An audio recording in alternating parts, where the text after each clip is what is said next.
Hey guys, a few people had expressed some interest in the homebrew campaign I was running, the Breath of Undeath. I'm really excited for it, and as I said, I'm going to be streaming it. So I wanted to give you guys a quick recap of exactly what had happened. I'm not going to move the map around too much because I want to leave it the way the party left it. But I am going to go over with you exactly kind of what's going on, and you'll see there's a number of things there. So I think the very first thing I kind of wanted to do a bit was introduce the players very subtly, more just by name. Absinthe here is our druid monk. Should be a really cool character. He's basically in this world, if you know anything Pathfinder, he's playing as Samsaran, however it is. In this world, though, that doesn't necessarily exist in terms of him knowing what it is. He gets flashbacks of who he is and what he is, but not necessarily putting all of the pieces together. We have Gultelmesh, who is going to be Matt's character. I believe he's playing a witch in this. He wasn't able to make it through the whole session last time. He had some conflicts, but even still, should be a lot of fun. We have Kelfino, Cody, who's going to be playing an elven bard. Mercer Ware, who is Zach's character, is a war priest rogue. And Mercer is the son of a noble and a whore, so kind of trying to find his way in life and all of that. Metallica Mercury is Alex's character, who is an oracle of metal, which should be a lot of fun. And Riff Bearbane is our human fighter, going to be played by George, who is a student of Ed's. I think I mentioned that. So it should be a lot of fun. In essence, where the party started, I do have a whole introduction kind of read out. You can kind of see, I won't go too much into this. This is basically my notes for D&D. So I've got resources, map generators, some stats, some outlines, some things of what happened, some minor towns, the chapters and everything. So, there's a lot of stuff. I absolutely love OneNote. It's great for just picking this stuff up. I do have a full introduction to it that, yeah, what the hell, I'll read it because if you're interested in watching it, you may want to know. So this is what all of the players received prior to actually playing the game. You awaken to a dull throb in your forehead as your eyes slowly squint apart. Your body aches with stiffness as you attempt to reorient yourself to your surroundings. The deep breath you took proves to be a great mistake as a putrid smell assaults your nostrils, causing bile to swim in your throat. You're sure you would have vomited if there was anything in your stomach. A dull gurgle confirms that it has likely been some time since you have eaten. As your eyes adjust to the distant light of a low-burning torch, you are able to make out iron bars straining you within a room. Your senses continue to awaken to a damp mold on the floor, with the ever-present smell of shit still wafting in the air. You appear to be in torn, stained rags. You attempt to swallow, though it appears no saliva will come. You're starved, dehydrated, near naked, and imprisoned. Add to it the constant smell of vomit and feces, and you're not sure waking up was even a desirable thing. You struggle to piece together what might have happened. You claw at your final memories, attempting to get any hold of them, but as smoke, they slip right through your fingers. After some time, you piece together the Black Bark Inn. You are passing through the town of Red Rock, a cheaper and seedier town on your way to Eagle's Rest, one of the major cities in Valena. Your memories begin to haze, though, after that. Did you eat or drink at the tavern? Did someone confront you? That entire night, or was it nights, appears to be a blur of contradicting memories. Your maze of thoughts suddenly jars as you see the silhouette of a man crawling towards your cell. The low torchlight combined with your pounding headache cannot confirm if his robes are soaked in blood or are simply colored that way. As he crawls towards your cell with his stomach dragging across the floor, you're able to make out another figure shambling behind him. To your horror, it falls upon the man, gnashing and tearing at his spine. You gasp, expecting the man to cry out in pain, but no words leave his lips. The hollow yellowed eyes of the creature look up from its feast to squint into your cell. Horror continues to creep into you as you can actually see bone from the skull of the creature. It begins to slowly lift itself from the ground, never breaking eye contact with your cell. Suddenly, its head snaps around as a scream echoes down the corridors. It appears to forget about you entirely as it slowly shambles in the direction of the reverberating cry. That's in essence what the group got as a flavor text of how this is all starting. I did put in some meta information, stuff that isn't typical to a fantasy world of Dungeons and Dragons, so to speak. In this world, the undead do not exist, or at least they exist in the same capacity that they do in our real world.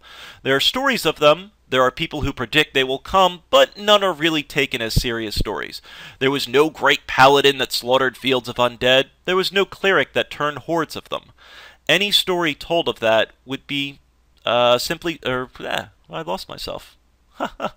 Any story told of that would be our equivalent of The Walking Dead or any other zombie show. We know they're simply stories, not based on anything in history. What you saw matches everything you know of an undead, but the best reaction I could give you is if you saw this in your real life. Do you trust your eyes? Did you really see what you thought you did? That's kind of the end of the meta information, just to set the tone. But finishing, with a sigh of relief, your mind begins to slow, and to your surprise, you realize you aren't even alone in the cell. While it is unclear what fate may have befallen you or what that creature might have been, it is clear you are still in great danger, and it is likely that working together with these strangers may be your only chance of survival. So, in essence, what I wanted to introduce to the party was the whole point of this campaign is the Breath of Undeath. It is the very first undead to exist in the world. So it changes things up a little bit. I actually have a whole pantheon written out, a whole story of creation. I'll post that stuff in case people are interested. I had a blast coming up with it. So everything that happens in this campaign is entirely of me. The story is all mine. Most of the monsters, I'm coming up with my own abilities. I'm coming up with a lot of my own stuff. It's based in the Pathfinder world, but there is no, Pathfinder gods. There is no, Gorum or anything like that. It is my own gods. So, kind of getting into the story, the party started off in here, in their cells. They managed to break out, and let me just throw in kind of a stand-in character, just so I can do something. Yeah, we'll just throw in this guy. Token, good deal. So, in essence, what happened, the party, is I guess a Jedi we've got here or something. The party saw the corpse there. They were able to get out by kind of picking the locks with bones and, had some abilities. But they were basically naked and unarmed. They explored around, found some potions in here, found a surgery and cutting table in here, and, basically just should have been freaked the hell out. They did go through here and were able to find books of Misara, who in this world is the goddess of death, decay, ill will, evil, in essence. And they were able to get their stuff back in here, found these books, continued to kind of advance through, and basically kept seeing scenes of carnage.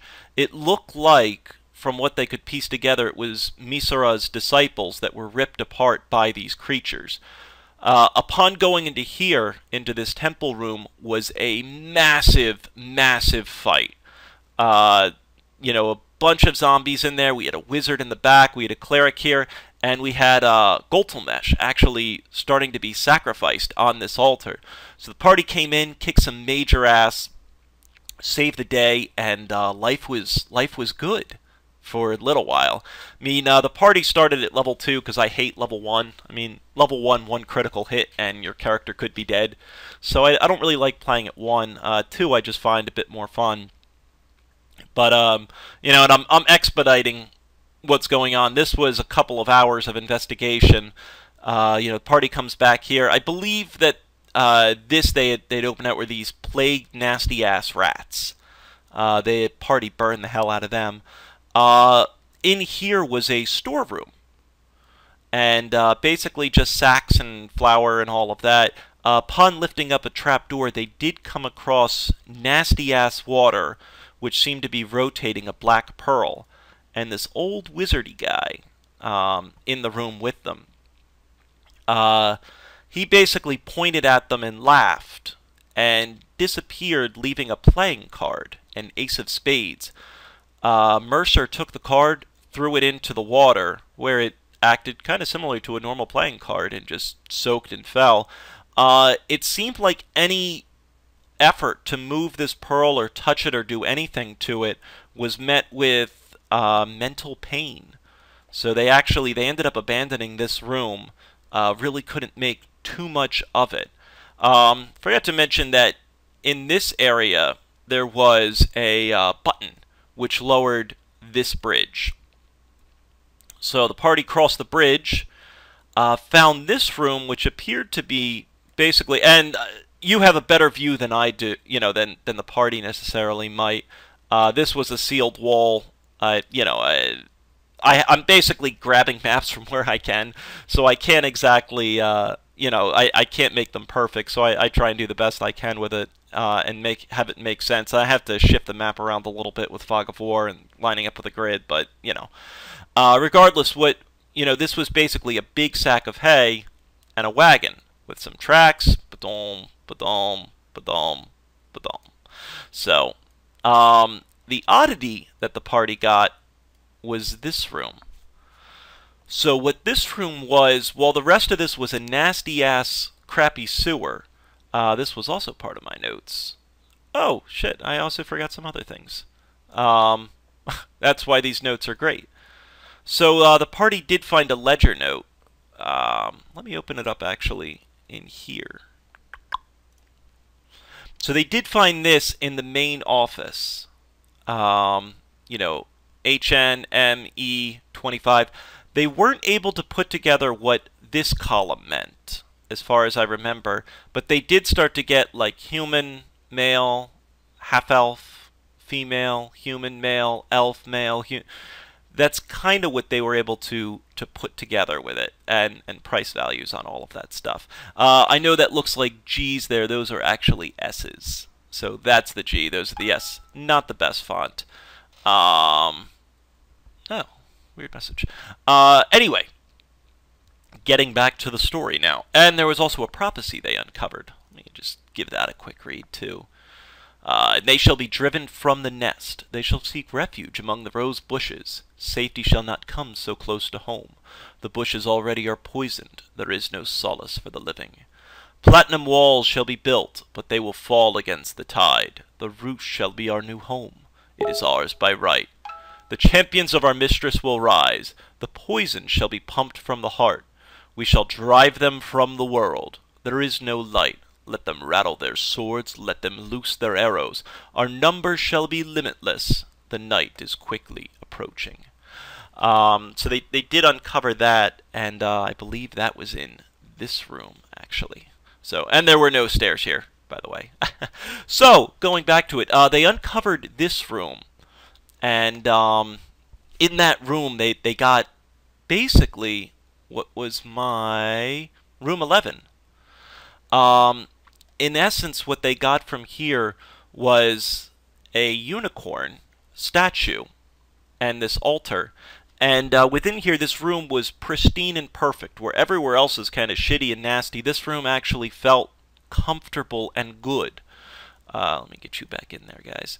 And so, in essence, it was a great stopping point. Upon touching the altar, what they found was the vision of this elven paladin, beautiful elven paladin, who basically fought off in this area, fought forever, and ended up losing her life and losing her body and soul.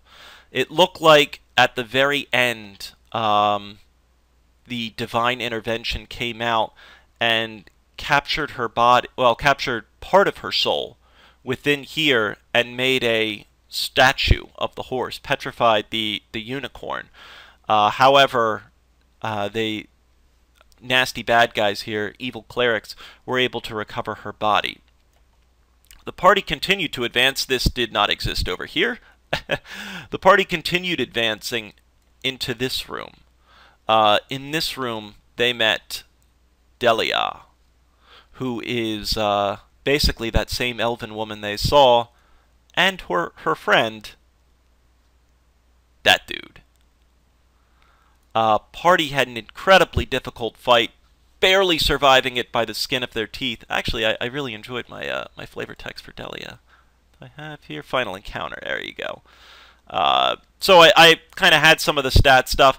I know what it says there, that some of this stuff was just notes as I come up with stuff. This wasn't really how it went down. Basically what I wanted was just general guidelines,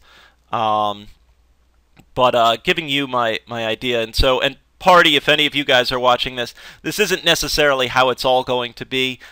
Generally what I like to do is I like to just give me base numbers, and then based on how the night's going, I see how I can adjust them, see how I will. I believe more in Pathfinder of a storytelling aspect, not necessarily I'm going to throw at you a challenge level 4 encounter, which means I can attack you with these monsters. I just don't find that fun.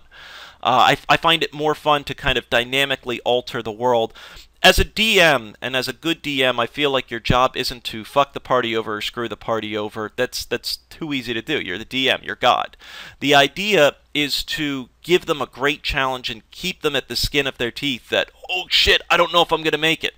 So, you know, I basically had the flavor text there of, you know, the large room is surrounded in cells with a terribly beautiful woman standing, scythe in hand. Her cold blue eyes seem to pierce you as she continues to stare at you, expressionless, motionless.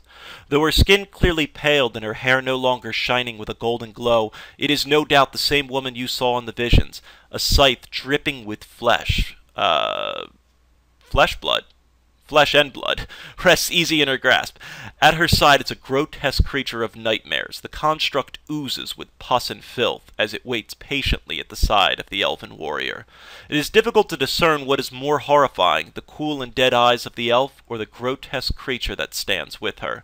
The people in the cells surrounding her scream out indiscernible words. With deathly cool control, she raises her scythe and begins to walk in your direction. So the party took her down, kicked her ass. It was a great fight. In essence, I then kind of put this idea, and what the hell, I'll read you the same flavor text that I had before. I don't want to give too much of some of the stuff away, so I want to stop. But you know, her lifeless body looks no less beautiful fallen at your feet.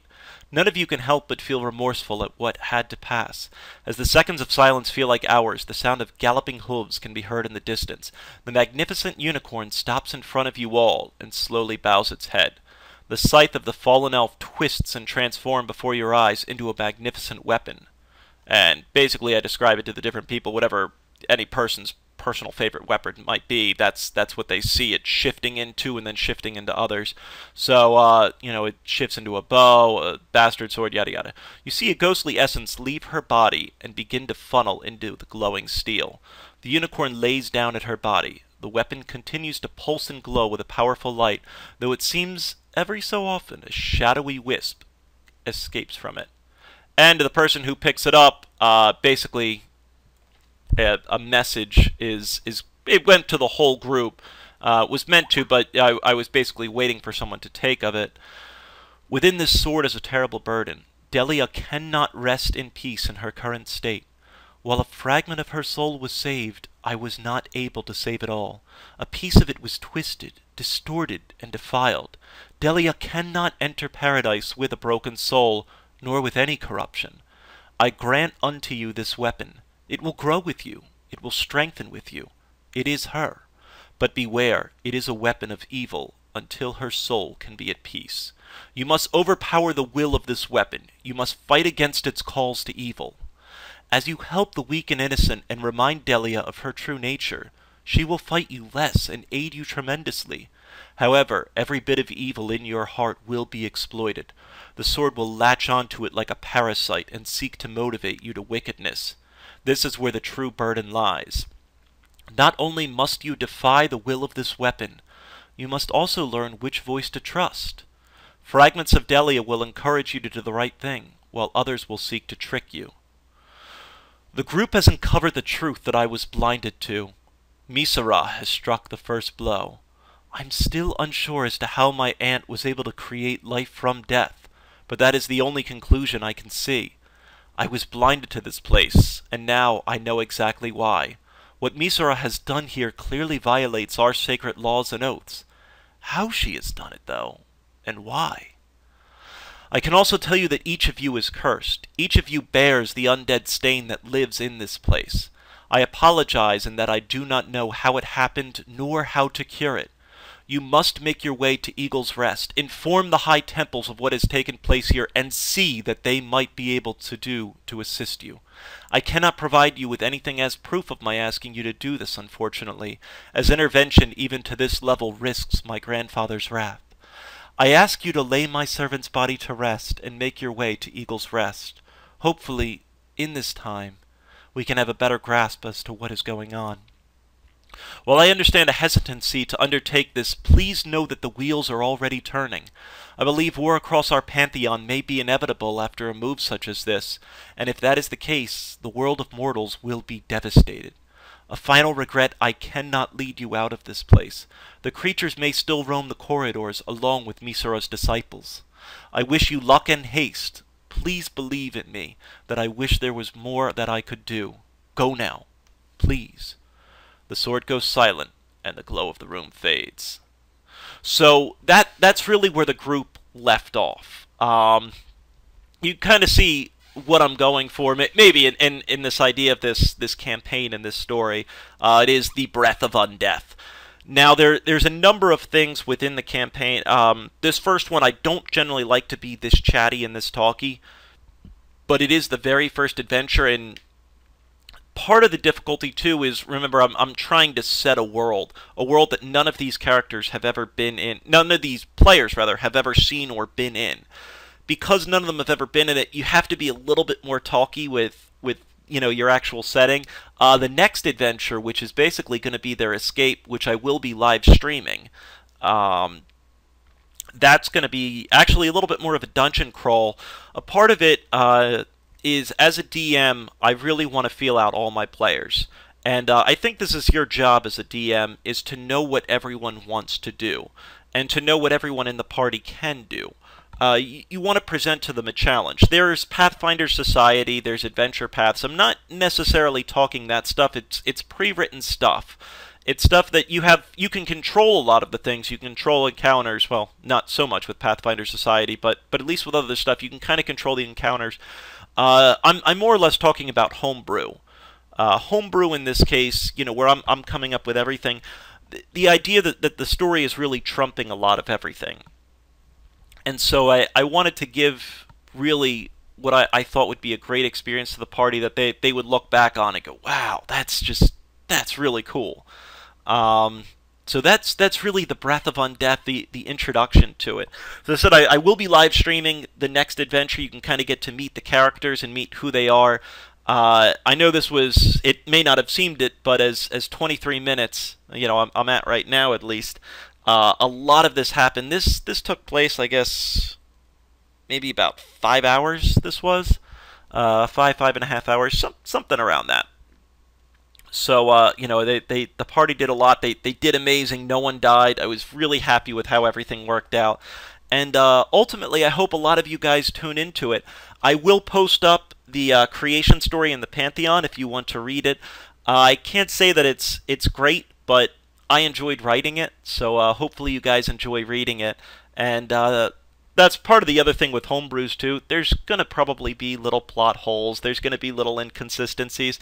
The idea is that I'm not writing Game of Thrones, right? I'm not writing Lord of the Rings. I'm trying to make an enjoyable experience. So anyway, this is the great introduction that I hope you guys enjoy. Really, I'll hopefully see many of you there on Sunday. So as always, folks, thanks for watching, and tune into the stream. Thanks for watching, everybody.